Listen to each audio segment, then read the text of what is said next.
You ever think your parents set you up for great things because you're named after a car company when you actually grew up to be a horrible, horrible human? Well, today we're going to talk about Chevie Kehoe.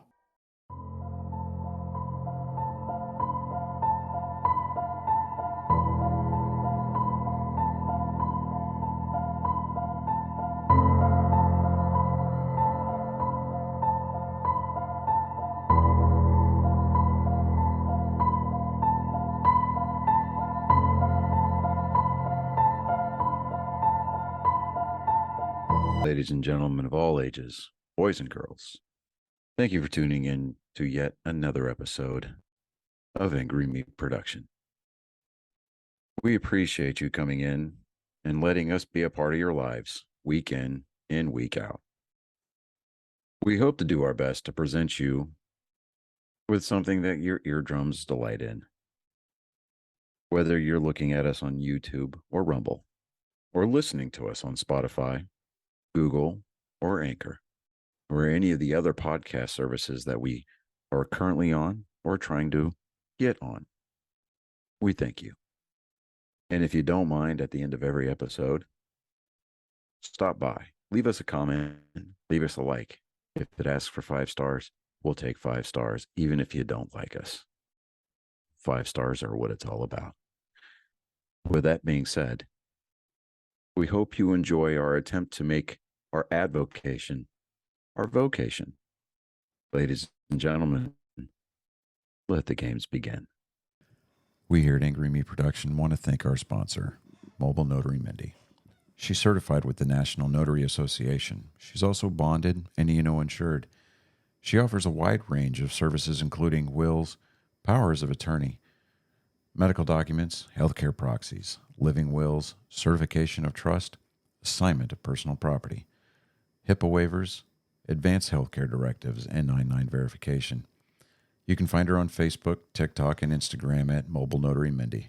You can also visit her webpage at texasmobilenotarymindy.com. That's TX, mobilenotarymindy.com. Thank you so much, and enjoy the show. Welcome, Angry Faithful. Yes, today we're going to talk about Chevie Kehoe. And there's a lot of allegations on this dude, reading up on him and everything, and we are about to find that out. So let us begin. Kehoe was born in Orange Park, Florida, United States. He was the oldest of 8 sons born to Kirby and Gloria Kehoe, and was named after his father's favorite brand of automobiles, Chevrolet. His father served in the Navy during Vietnam War. When Kehoe was an infant, his father moved his family to Madison County, North Carolina. In 1985, Kirby moved the family again, this time to property near Deep Lake, Stevens County, Washington. Kehoe entered Coralville Junior High School as a 9th grader in 1987, where he was an honor student. Future serial killer Israel Kays. I'm sorry. I guess we'll go here next week. Was a family friend. In 1988, his parents pulled him and his younger brother Cheyenne out of public school, and from then on, they were homeschooled. Raised with increased extreme anti-government, white supremacist beliefs, Kehoe formed a plan to bring down the United States government with his self-styled Aryan People Republic militant. And Kehoe finally married Karen Gum, and the couple had 3 children. Kehoe took a second wife, Angie Murray, in 1993, but the relationship only lasted 54 days. Now, his crimes spanned in 1995.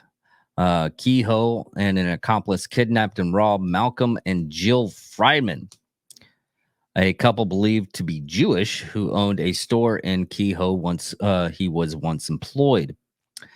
In January 1996, Kehoe and another accomplice, Daniel Lewis Lee, left the state of Washington and traveled to Arkansas. On January 11th, 1996, they arrived at the home of William Frank Mueller, a gun dealer who lived in Tiddly, Arkansas, and who was in possession of a large collection of weapons, ammunition, and cash.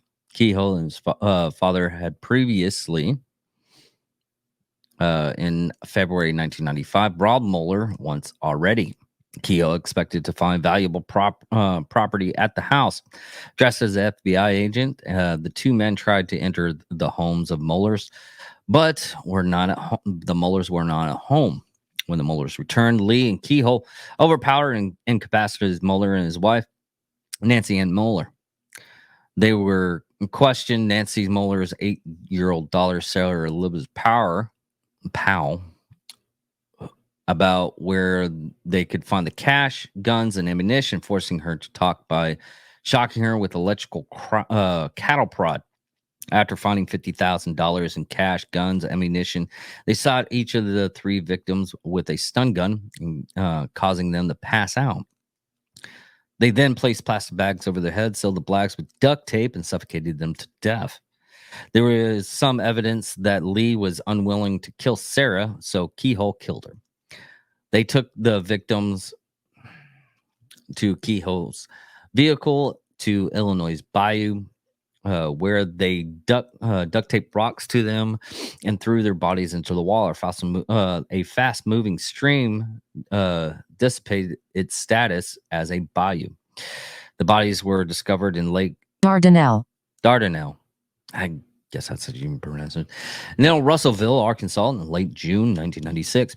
Kehoe and his family took the stolen property to a motel in Spokane, Washington, by way of Christian Identity Community of Elm City, Oklahoma. William Mulder had put some stolen firearms into a federal firearms license registry as insurance as the potential theft. The Bureau of Alcohol, Tobacco, Firearms, and Explosives used the ID number in the registration to trace the stolen firearms to several other men who confirmed they had purchased them in Spokane from Chevie Kehoe and his father, Kirby. On February 15th, 1997, Kehoe and his brother Cheyenne, were involved. Words are not working for me today. Were involved in a shootout at Ohio State Highway Patrol Trooper John Harold Hanker and the Clinton County, Ohio Sheriff's Office Deputy Robert Gates in Wilmington, Ohio. The Highway Patrol trooper had stopped their vehicles, a blue Chevy Suburban, for driving too slowly and erratically on the road, and found the license plate and the registration expired. The brothers had failed to pursue any driver's license. Chevy, the driver, complied with the officer's orders to get out of the car, but warned him against touching him when he tried to search him. The deputy noticed the trouble the state trooper was having with Chevy and stopped to help. As one of the officers called for a tow truck to impound the vehicle, Chevy suddenly began to dash back to the vehicle with the officers in pursuit. The officers had pinned Chevy to the police car, were trying to subdue him with when Cheyenne produced a handgun from his passenger seat, opened fire on the officers, allowing Chevy to jump back into the Suburbans to escape. Cheyenne himself fled into the nearby woods, where the police searched unsuccessfully for a whole day. Later that day, Chevy was involved in a shootout in an electrical supply company parking lot with two Wellington police officers, Richard Rick Woods and Sergeant Robert Bob Martin. During the second shootout, a passerby motorist, 56-year-old Frank Marison, was hit in the shoulder. The shootouts were recorded on both the trooper and the sergeant's dashboard camera and their patrol vehicle, and was widely broadcast media at the time. Footage of the shootout was first aired in 1997 on Fox's World's Scariest Police Shootouts. It has since been shown on such television programs as the most shocking and the most amazing videos. among others. After fleeing from police, Chevie and Cheyenne Kehoe traveled securely with their families through different states before settling in a ranch in Utah. They worked at the local ranch owner for the time, but disputes began. The brothers over Chevy's extreme ideology grew bitter and eventually violent. Ultimately, Cheyenne left, taking his family with him. He's essentially surrendered to local police, directing them to the FBI back to Utah Ranch, where Chevie Kehoe was arrested on June 17th, 1997. In federal court, Kehoe was charged with racketeering, influence, corruption, organization statute, murdering and embedding, racketeering, and robbery conspiracy. Kehoe denied the criminal accusations against him and filed appeals. His appeals have been denied. The sentencing on February 20th, 1998, Kehoe pleaded guilty in Ohio State Court to felonious assault, attempted murder, and carrying a concealed handgun related to February 15th, 1997 shootout with Wilmington, Ohio, with an Ohio State highway patrol trooper and a Clinton County sheriff deputy during the traffic stop, resulting in expired tags on a 1977 Chevrolet Suburban. In 1999, Kehoe was convicted in federal court for January 1996 murder of gun dealer William Moeller, his wife Nancy Moeller, and 8-year-old daughter Sarah Powell. He received 3 consecutive life sentences in prison without possible parole.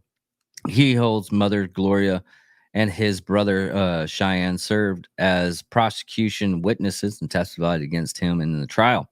However, they both kept the street good until he got caught. Cheyenne Kehoe received 24-year prison for attempting murder and weapons possession due to its role in the Ohio shooting. While Kirby Kehoe received 44 months after pleading guilty to federal racketeering charges. Cheyenne Kehoe sentence was later reduced to 11 years, resulting in him being released from prison in 2008. On October 14th, 2013, he and his father were arrested by federal officials in Arizona after an ATF raid on a off-grid compound. The government discovered a commercial-grade marijuana growing operation, as well as an arsenal of weapons, a set of body armor, 3 bulletproof vests, which it would be explosive powders, and the C-17 firearms. And wow, they did it by the amount of ammunition on it. It was 16,891 rounds of ammunition. They counted each one of those, and about 15 pounds of marijuana. In 2014, Cheyenne and Kirby pleaded guilty and in being possession of firearms and ammunition. Cheyenne was sentenced to 41 months in prison, while Kirby was sentenced to 10 years in prison.